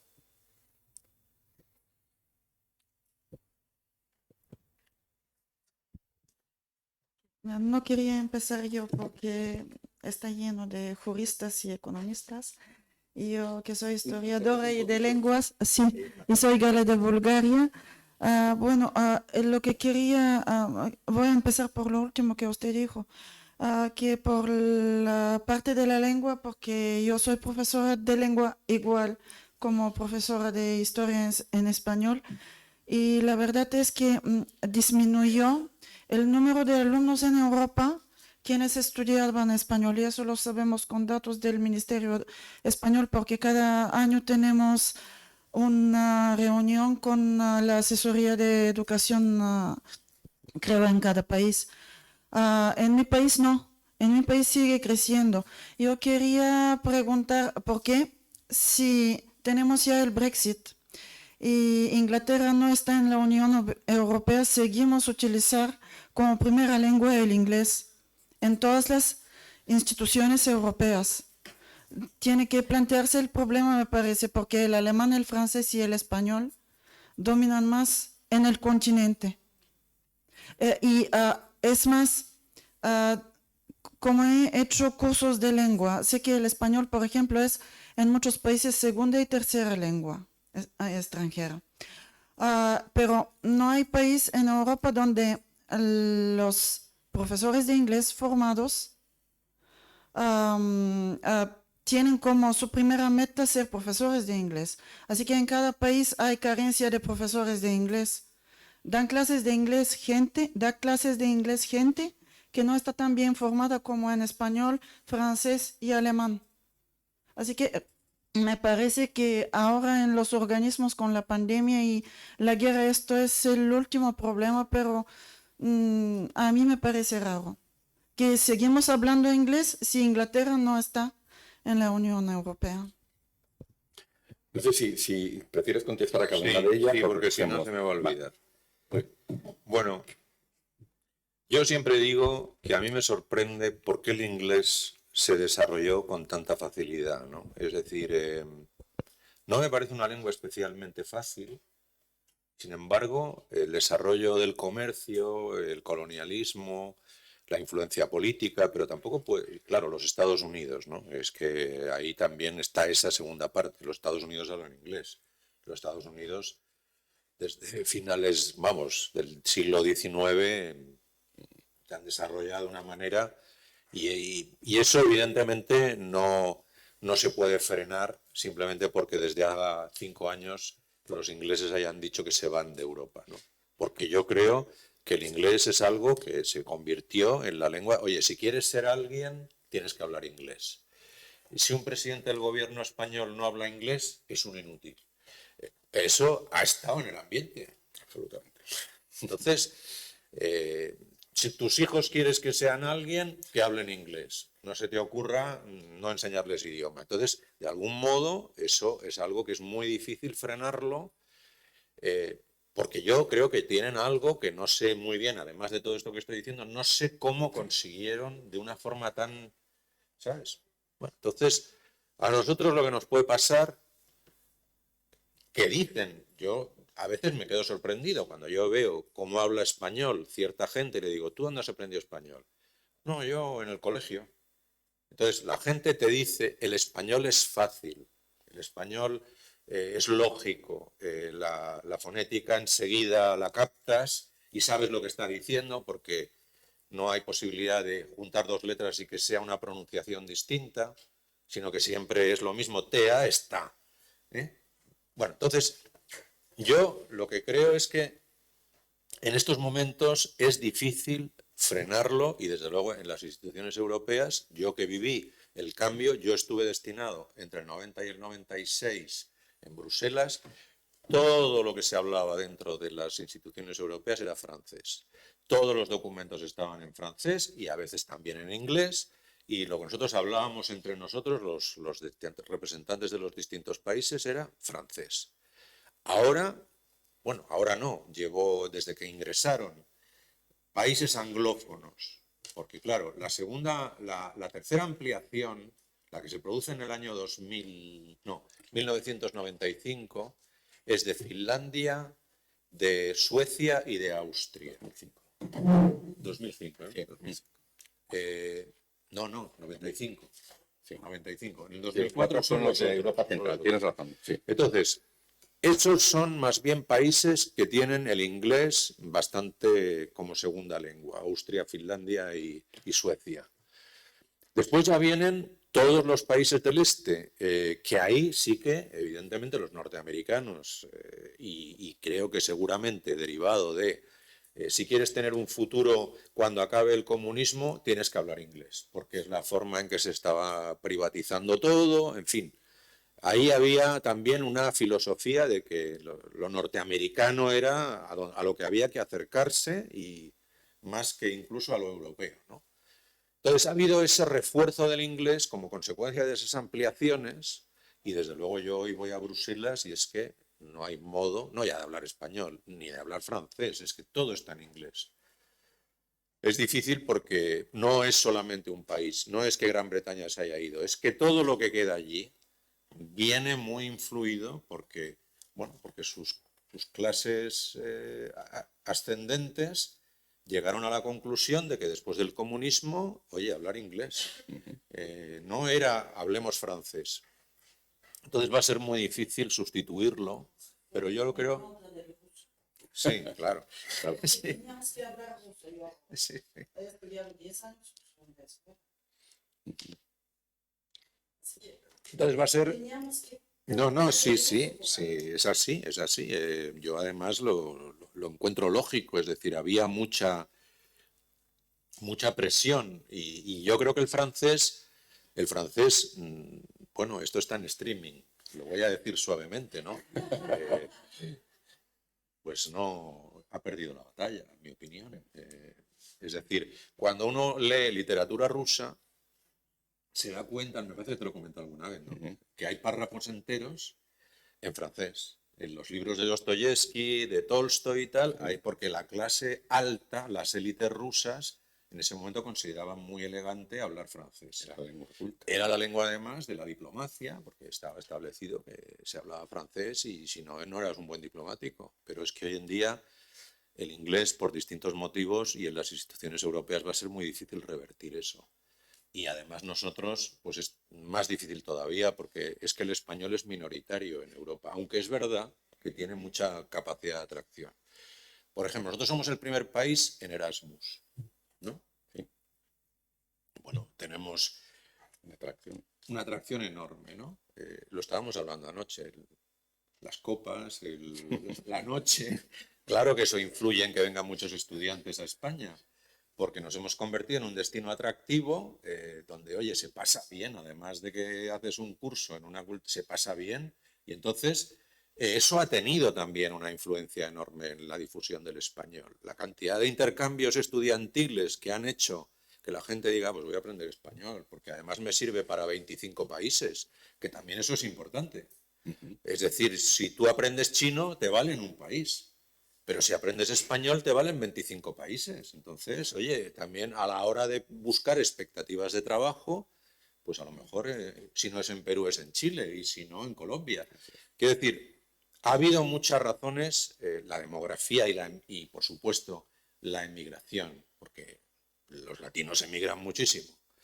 Pero yo creo que también ha sido el turismo, los intercambios estudiantiles, la música. Hay mucha gente que me ha dicho a mí, yo empecé a aprender español porque me leía las letras de las canciones. Entonces ahí hay muchos factores que han hecho que hemos crecido y que se explique esto del incremento del 70% en 30 años. Pero en Europa sustituir el inglés lo veo difícil. Nos podemos acercar, que es a lo que aspira. Y si me permite, secretario, una reflexión muy breve. Es que el español y no debe verse en todos los casos en competencia con el inglés. Es que tener inglés y español en Estados Unidos, por ejemplo, te coloca en una posición de extraordinaria ventaja. Entonces, hay que aspirar a que sea primera lengua, pero como segunda lengua, su potencial, imagino que lo tendréis muy presente en tu departamento. Bueno, la segunda lengua materna es la tercera más hablada en Internet. O sea, aunque estamos muy por debajo en materia de publicaciones científicas, es la segunda, el 4% nada más, porque el 95% lo tiene el inglés. Pero estamos tratando también de trabajar eso, ¿no?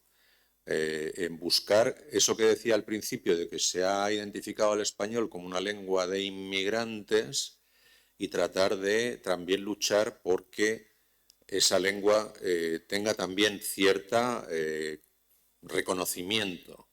Y el tema de las publicaciones científicas es también esencial. Pero, como es verdad, también hay mucha tendencia a que si no publico en inglés, si no publico en las revistas científicas acreditadas, no soy nadie en mi profesión. Con lo cual también tenemos que entender que hay ahí una dificultad, ¿no? El luchar contra ese predominio del inglés. Pero es que es así, es que no es sustituir al inglés, es complementar dos lenguas que tienen un potencial enorme. Si una persona habla inglés y español, yo creo que tiene un horizonte mucho más amplio. ¿Más preguntas o comentarios? Buenos días, muchas gracias por estas reflexiones. Yo comparto la mayoría de puntos que ha comentado y tenía en especial interés en saber cuál es el punto de vista suyo en cuanto a la internacionalización de la educación superior española, porque creo que en ese punto estamos un poco desaprovechando de momento un potencial que podríamos tener mucho más importante. Por ejemplo, cuando vives en Latinoamérica o hablas con latinoamericanos, la mayoría están mirando a Estados Unidos, intentando ir a estudiar en una universidad muy cara de Estados Unidos, donde tampoco la educación es especialmente mejor que en España. Y en cambio parece que nos falta darle un esfuerzo de promoción, de Claro que sí. atracción, no sé si es a nivel de la transformación del sistema español, la ampliación de becas y de la promoción a través de las embajadas y de los centros español, para que se vuelva a poner de moda, vuelva a ser un destino interesante y que podamos atraer entonces las élites intelectuales, tanto como decías, para poder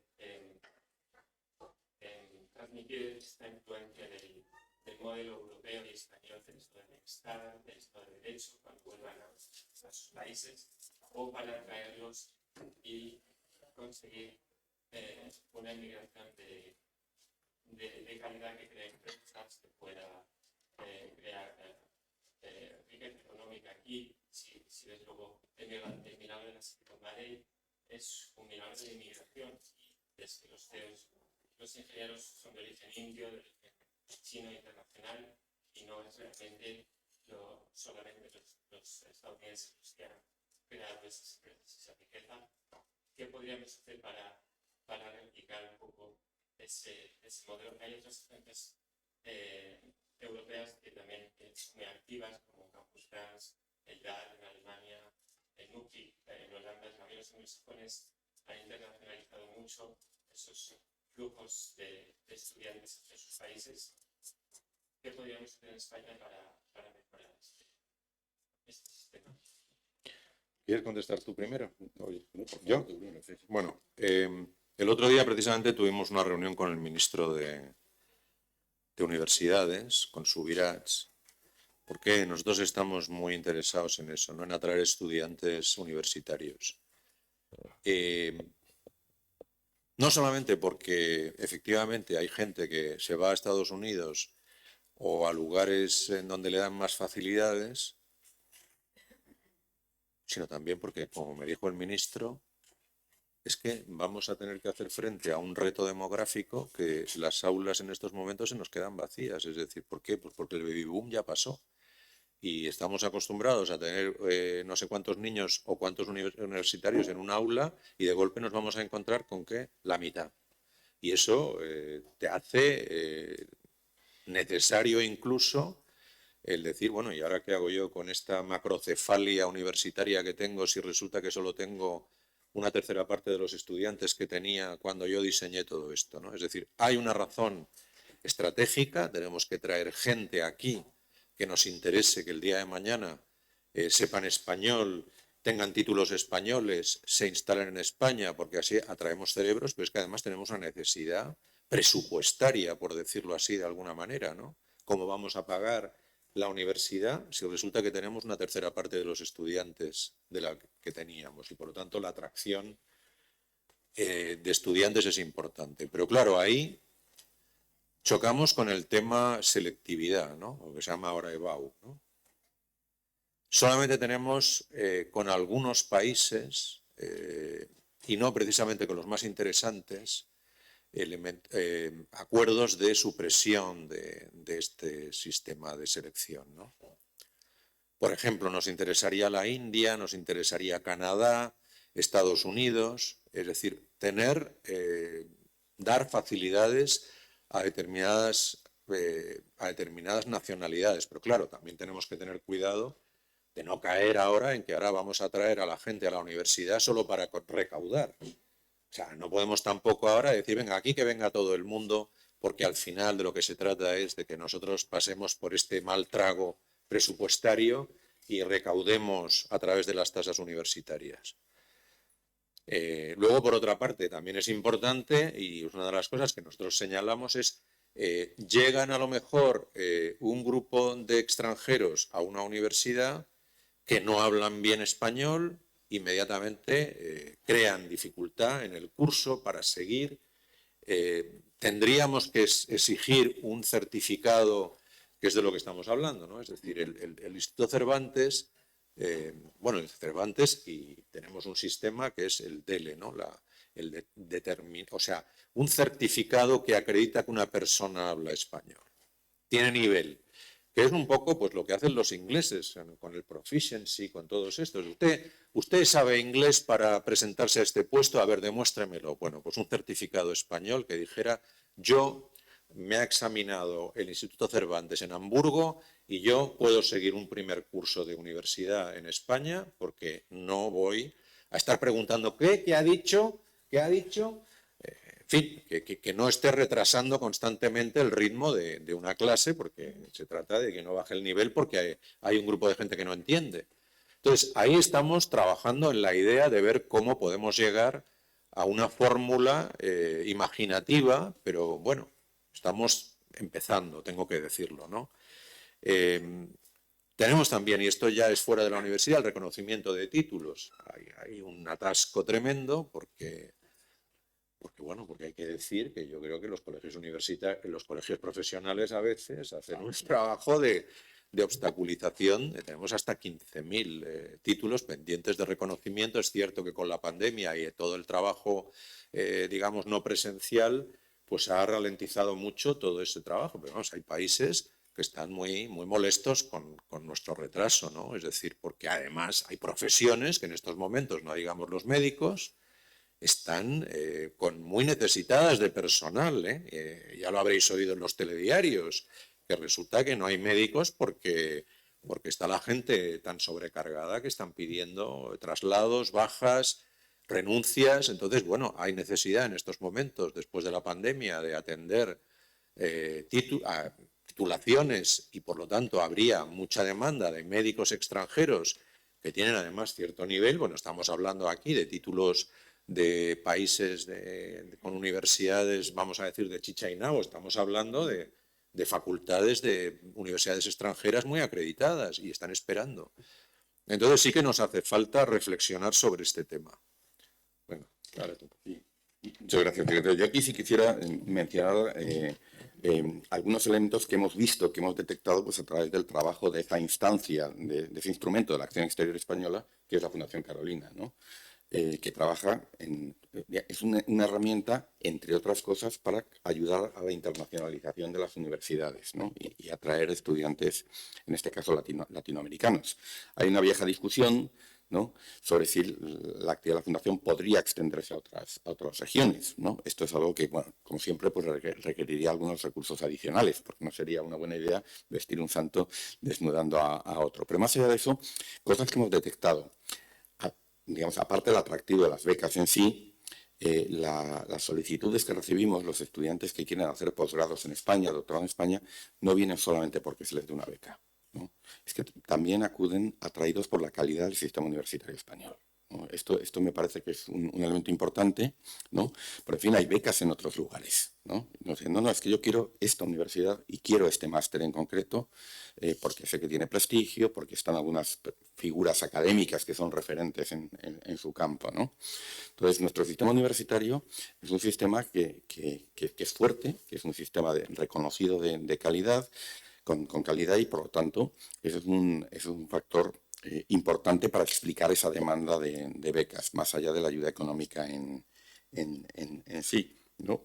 Otro elemento también importante es que las universidades españolas contribuyen a ese esfuerzo de internacionalización, que aparte de los recursos muy limitados que pueda reunir la Fundación Carolina, explicaba el primer día que es público-privada, tiene aportación oficial a través de la Agencia Española de Cooperación Internacional, pero moviliza recursos de las empresas de su patronato en una estrategia común. Pero en nuestra relación con las universidades pedimos a las universidades algún tipo de contribución, sea en reducción de tasas o, por ejemplo, en plazas de alojamiento de los colegios universitarios. Tenemos las cifras, ¿no? Pero representa en total equivale a más o menos una tercera parte, entre una parte y una tercera parte de los recursos del presupuesto de la Fundación, lo que las universidades aportan. Entonces es un plus también para ese esfuerzo de internacionalización. Y la tercera reflexión tiene que ver con el potencial enorme que existe por parte del sistema universitario español y en relación a América Latina, en la cuestión de la titulación que mencionabas, secretario, ¿no? Porque España es parte del espacio europeo de educación superior. Cualquier título español, ¿no?, es reconocido automáticamente en todos los Estados miembros de la Unión Europea plus, ¿no? Porque en realidad Bolonia, lo que llamamos el espacio europeo de educación superior, tiene también algunos otros Estados miembros. Esto lo hace también, le añade también un elemento adicional de atractivo a esas titulaciones. Saben ustedes que eso fue el resultado de un proceso de muchos años, ¿no?, de convergencia de los sistemas universitarios. Decía el primer día que soñamos con un Erasmus iberoamericano, ¿no? Y en cierta manera, bueno, este es un compromiso de la Comunidad Iberoamericana de Naciones al que poquito a poco vamos contribuyendo. La Fundación Carolina es una contribución española a ese proyecto colectivo, ¿no?, que ojalá podamos ver en algún momento. Pero un factor que contribuiría a ello es una mayor armonización de los requisitos de calidad que permita a su vez avanzar hacia un reconocimiento de los títulos, ¿no? Esto en el espacio iberoamericano es una utopía lejana, ¿no?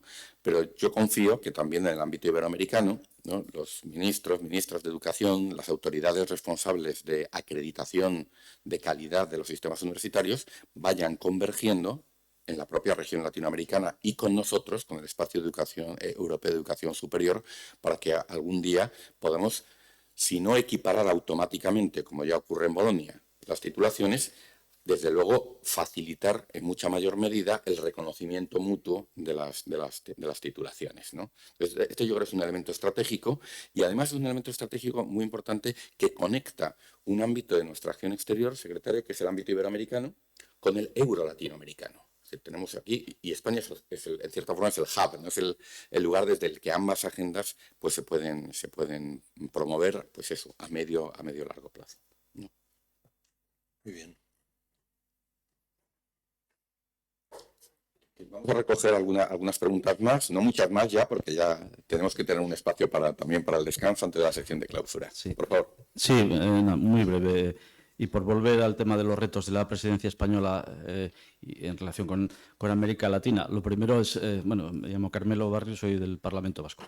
Desearle suerte a usted en lo que le toque al Gobierno, porque tiene que haber una labor importante. El segundo semestre de 2023 está a la vuelta de la esquina. O sea que, en ese sentido, yo creo que sí que me gustaría preguntarle por la labor de cocina. Es decir, tiene que haber una labor de cocina en este momento interna y externa. La interna, lógicamente, de España con los países de la Unión Europea, pues para vender el producto. El producto es una buena relación, una estrecha relación con América Latina y tratar de esforzarnos en nuestras posibilidades de reeditar los compromisos y de reforzar todos esos acuerdos que están en stand-by. Y el segundo, el externo, ¿no?, con América Latina y con sus países, ¿no?, pues para entender que esa relación y que esos compromisos y esos acuerdos, Mercosur, Chile, México, pues se refuercen efectivamente a partir del impulso. O sea, preguntarle por cómo va esa labor de cocina o quién la lidera o cómo se gestiona. Y la segunda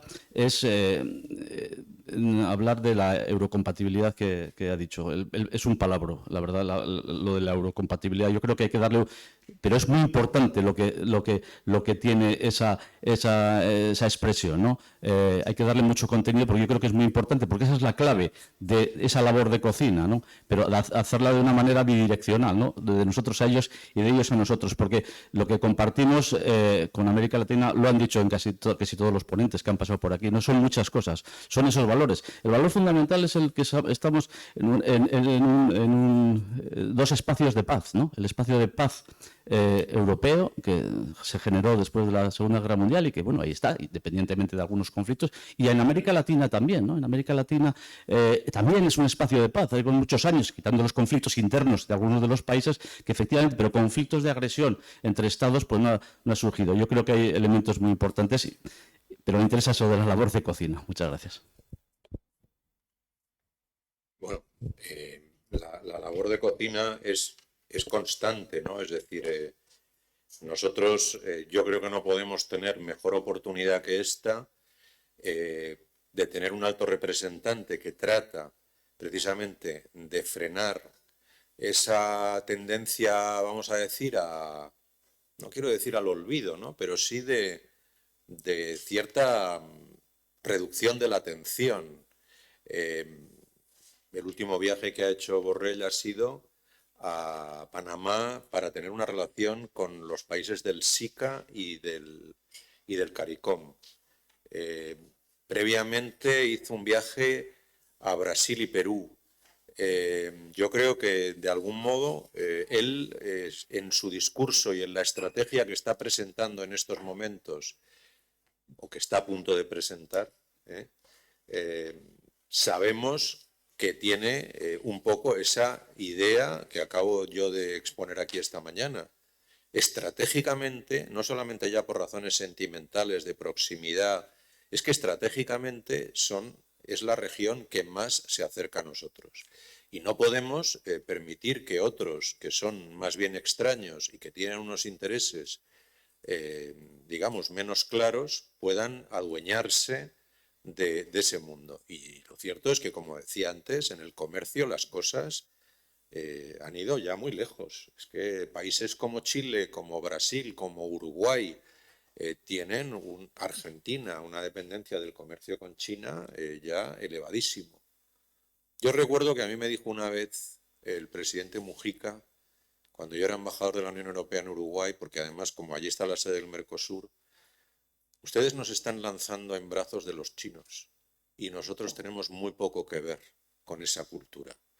Entonces yo creo que hay también no solamente una alegría por parte de estos países, hay una cierta reticencia de darse cuenta de que se llega con unos ofrecimientos muy ventajosos, pero que a la larga se convierten, en cierto modo, en una dificultad, porque no se puede devolver, porque al final China es una potencia comercial, no es tanto una especie de papá sino que China, cuando ve que no se le devuelven los créditos, interrumpe. Y tiene una política muy clara de presencia y no de simple solidaridad. Por lo tanto, lo que quiero decir es que yo creo que en estos momentos en la cocina se está preparando un documento que insiste en estas ideas a nivel europeo. No podemos perder a América Latina, no podemos dejar que otros se hagan por razones de las dificultades,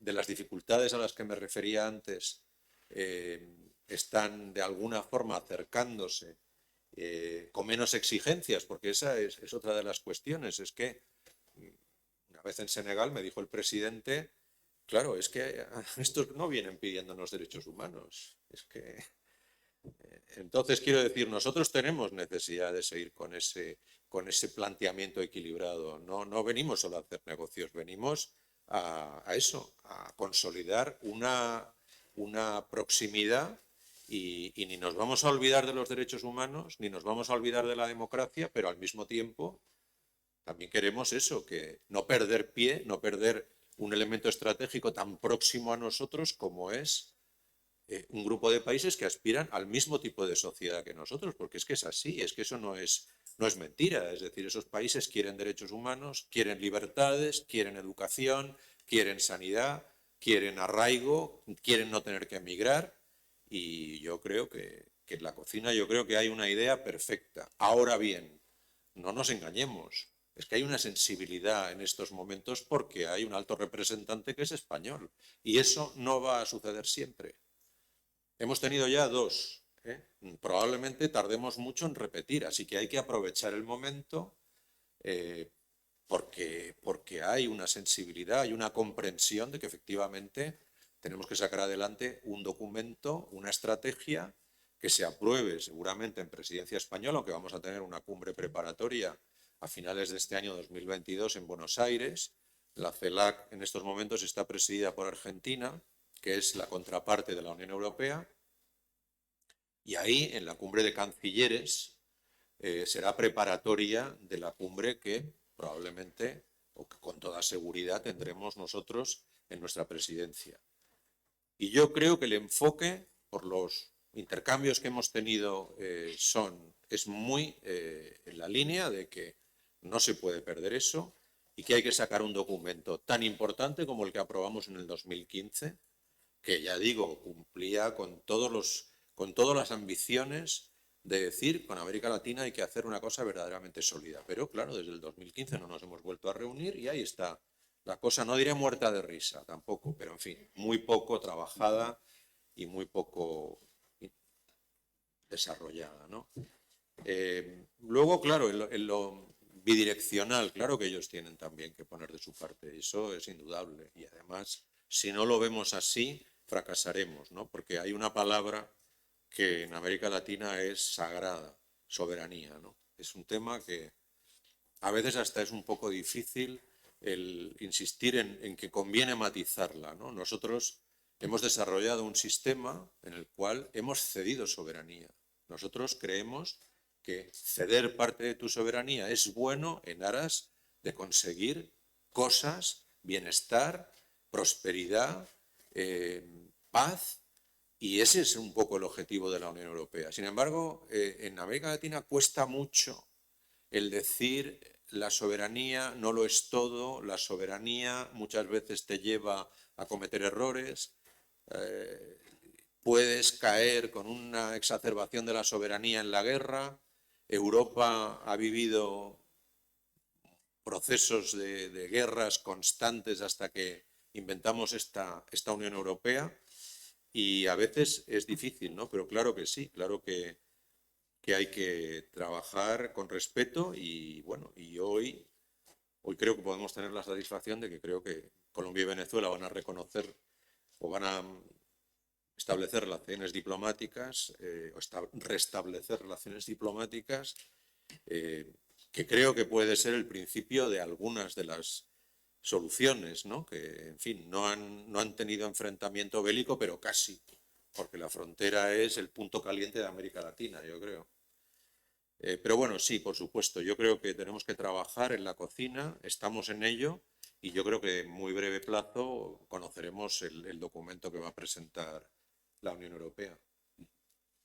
Este documento, el secretario se refirió justamente, Javier Niño, hizo una mención al mismo, para que conectéis, hacéis los cabos. Yo no sé si tenemos alguna pregunta más o comentario. Bueno, es la hora además, ¿no? A la que tenemos que terminar esta actividad. Bueno, pues reiterar nuestro agradecimiento, secretario, por tu generosidad en el tiempo y por la disposición también a responder a las preguntas que se han hecho, buenas preguntas que se han hecho también desde nuestros participantes. Muchas gracias. Muchas gracias.